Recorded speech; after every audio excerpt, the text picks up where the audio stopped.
Kasi bagay. Eh, tawag ka na maabot rataan ng panahon nga, tawag ka na magsuknaay ta kung sa inyo sa ito ang gitawag. At the same time, o yung totoo, sa standpoint ni Sir Bitonio, na wa nagpasabot nga dili litra por litrang mabasa, di matinuod. Eh, gitawag ba na siya fallacy of silence? Doon pasabot niya na wa nagpasabot nga di mo mabasa, di na tinuod. Kay daghang mga butang nga dili mabasa apan tinuod. So, for example, sa mga butang nga dili mabasa apan tinuod, for example, kanang kamatayon sa mga apostol, di ba na mabasa Biblia? Never mo na mabasa ba lang sa pero tinuod ang information na nangamatay ang maong mga apostol. Kanang gitawag og pagtukod sa Seventh-day Adventist, dili man na mabasa sa Biblia. Kaya kung ang prinsipyo sundo nato kay di mabasa, di tinuod, unang naigot ang Seventh-day Adventist. Yes. Kaya never man na mabasa sa Biblia, ang Ingos Kristo nga tukuro nga ako Seventh-day Adventist. Kalma na good morals. Kalma na good morals. Di ba? Kini na to ang mga higala nga Seventh-day Adventist. Mura ka nang itilasan ba? Di mahimutang. Di mahimutang ba? Di mababot. Ako naman po. Lahit man to, ako naman po doon. Diba? Relax lang.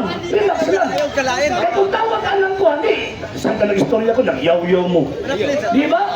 Saan ka tawag ina nagyaw-yaw ko, kasi po magtawag inang pagulpol. Si Kristo ang yawa ng istorya, hilo mang demonyo. Pagkauman ka mo na, sige mong saba-saba, mas natawa po mas yawa ang kalaki mo. Diba? Ada man na mga sir o mga mama, kita mga Katoliko, dili prinsipyo sa simbahang Katolika, kanang pulong letra por letrang mabasa. Nga naman kayo ay pagtulunan ang simbahang Katoliko nga sula eskriptura. So therefore, kanang pangutana, sa mabasa, unsang kapitulo, versikulo, mabasa, prinsipyo na sa mga Protestante. Yes. Ayaw nang ipakao ng ingon-anang klaseng pagtulunan kay hilo na. Hilo man na. Di yun mo kaon ng mga Katoliko na kay hilo man na. Oh, tinaw na. Hilo din na. So karon, o sa ang prinsipyo simbahang Katolika, klaro man na kayo. Tradisyon, scripture, o yan na interpreter, mo nang magistelyo, kanang himo ni Kristo nga, tudloi sila sa tanan nga akong gisugo ninyo. Wa man ni Kristo nga, hala papasaha sila. Hala pagsuwat mo. Yes. Why? Wa ni Kristo hala. At the same time, wa mo ni Kristo nga, hala pag-study mo. Kaya ang Seventh-day Adventist pag nagawas magundi sila tungkol sa pag-study sa ilahang mga founders. Yes. Hindot ko ang Seventh-day Adventist tungkol sa pag-estudyo sa ilang mga founders, wa man as Biblia. Barugay niyo barugay. Di ba? Ulat na. Papato paghilom lagi mo, kaya kanyang mahlaptan. Barugay. Di paghilom lagi. Barugay. Mo yung mga tawhana ba? Sige na pag imo nga, professional mo, pagkaman ang professional po ang approach. Ulat lang. Ulat lang. Ulat lang. Ulat lang. Ulat lang. Ulat lang. Ulat lang. Kamu na mo si pagulbol mo na may pirahan mo? Katoliko sa. Di ba? So ayaw mo si pagulbol, kaya para di mo matirahan. Hilom, isipra sa lang baba, niya utong lang. Kung di ka kwanta, uli. Diba? Ano mo na? Kung di ka kwanta, uli. Sige loko. Ayaw ba? Hulat lang.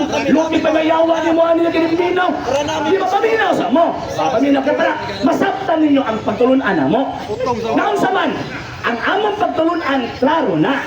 Nagdili ni mo sakay anang letra por letrang mabasa. Nga naman kay di man na among teaching. Kami ang naay katungod na mangutanan ng mga. Nga naman kay inyo ang teaching. Asa sa Biblia kapitulong versikulo ang dilitok ni Kristo ang Seventh-day Adventist. Wow, sa Biblia.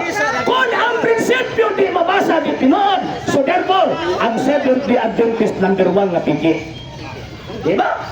Yan mo, hindi man na among teaching. Kaya among teaching, contextual, empirical, at the same time, implied po na ebidensya. Ha? Bagay namang implicit na may ebidensya. O sa may ebidensya, mabita mo ganang pagkasaysayan. Wanang mo ganang pagkasaysayan na naman sa inong nga pag-prove na ang atuang interpretation na sa pagbasa sa Biblia, klaro na nagdili opinion. Kaya kung magtawag ining basa-basa ka, yung pagkawaman ng imuhang tawag ining interpretation, why gibasihan, useless na. Opinion na. Sa hindi pa po nakapag-follow sa mga pages po natin, i-follow nyo po yung mga pages po natin, RJ Horolansiano II TV, Argumento page, Kuya Apologies TV page, and RJ's Vlog 2022.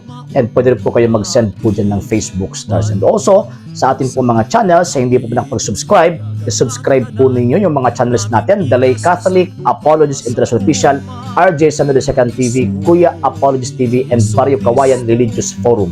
And pwede rin po kayo mag-send po dyan ng super sticker, super chats, and super thanks. And maraming salamat po sa mga kapatid at mga Katoliko na always pong tumutulong sa programa po natin. Maraming salamat po. Nang dahil po sa tulong at suporta po ninyo, ang programa pong ito, until now, andito pa rin po sa social media. And until now din po, nangangailangan pa rin po tayo sa tulong at suporta po ninyo dahil wala po kami magagawa rito mga sir, mga ma'am, kung wala po yung tulong at suporta po ninyo. Sa gusto pong tumulong, sa gusto pong sumuporta, pwede po ninyong ipadala ang tulong at suporta po ninyo sa pamamagitan po ng ating mga account numbers dyan po sa ating pong screen.